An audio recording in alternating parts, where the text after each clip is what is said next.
একটা কথা আছে, পেট ঠিক তো দুনিয়া ঠিক। সাইন্টিফিক্যালি দেখতে গেলে কথাটা একদম সত্য। আমাদের পেটের অবস্থা যদি খারাপ থাকে তাহলে আমরা যতই পুষ্টিগত খাবার খাই না কেন, সেই খাবারগুলো না হতে পারবে ভালোভাবে হজম না শোষণ। এভাবে দীর্ঘদিন চললে আমাদের শরীর নানা রকম ভিটামিনস, মিনারেলস আর পুষ্টির অভাবে ভুগবে, যার কারণে নানা রকম পুষ্টিগত অভাবের রোগগুলো দেখা দেবে। তাই আমাদের পেটের ভিতরের পরিবেশটাকে সুস্থ রাখা অত্যন্ত প্রয়োজনীয়। আমাদের পেট বলতে পাকস্থলী, ছোট অন্ত্র, বড় অন্ত্র, একদম মলদ্বার পর্যন্ত, এগুলোর ভেতরে রয়েছে বিলিয়নেরও বেশি, ট্রিলিয়ন সংখ্যক বিশাল বড় একটা ব্যাকটেরিয়ার সমাজ। এখানে উপকারী জীবাণুও রয়েছে, অপকারী জীবাণুও রয়েছে। একটা সুস্থ পেটের পরিবেশে থাকে উপকারী জীবাণুর সংখ্যা বেশি আর খুব অল্প সংখ্যক অপকারী ব্যাকটেরিয়া। যদি অপকারী ব্যাকটেরিয়াগুলোর সংখ্যা বেড়ে যায় তখন আমাদের পেটে, অন্ত্রে, মলদ্বারে নানা রকম সমস্যা দেখা দেয়। হজমের সমস্যা দেখা দেয়, গ্যাস, ব্লোটিং, আইবিএস, কোষ্ঠকাঠিন্য, পেটের যত রকম সমস্যা আছে সবগুলোই দেখা দেওয়ার সম্ভাবনা থাকে। আমাদের পেটের ভিতরের পরিবেশকে সুস্থ করে তুলতে বা সুস্থ রাখতে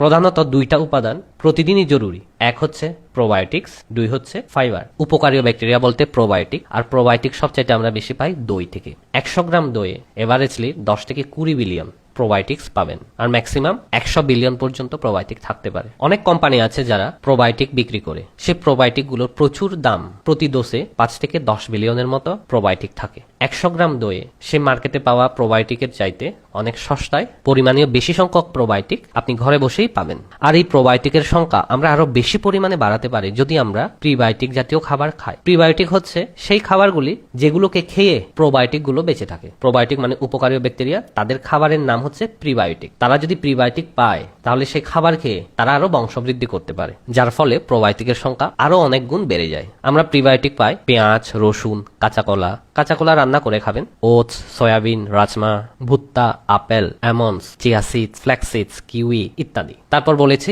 ফাইবার, যেটা অত্যন্ত প্রয়োজনীয় প্রতিদিনই আমাদের পেটকে পরিষ্কার করার জন্য আর সুস্থ করে তোলার জন্য। এমন কিছু ফাইবার আছে যে ফাইবারগুলো প্রিবায়োটিক হিসেবেও কাজ করে, যেমন চিয়া সিড। আপনি যদি প্রতিদিন 100 গ্রাম দইয়ে 1 চামচ চিয়া সিড মিশিয়ে খান তাহলে আপনার পেট সুস্থ থাকতে বাধ্য। চিয়া সিডে প্রচুর পরিমাণে ফাইবার থাকে, সাথে দই প্রোবায়োটিক্স পেয়ে যাচ্ছেন। শুধু তাই নয়, দইয়ে রয়েছে প্রচুর পরিমাণে protein, calcium, vitamin B12, B2, B6, vitamin D, আরো অনেক মাইক্রোনিউট্রিয়েন্টস। আর চিয়া সিডে ফাইবার ছাড়াও ওমেগা 3 পাওয়া যায়, যেটা সাধারণত অন্যান্য খাবার থেকে আমরা পাই না। শুধু তাই নয়, চিয়া সিডে আরো অনেকগুলো পুষ্টি রয়েছে।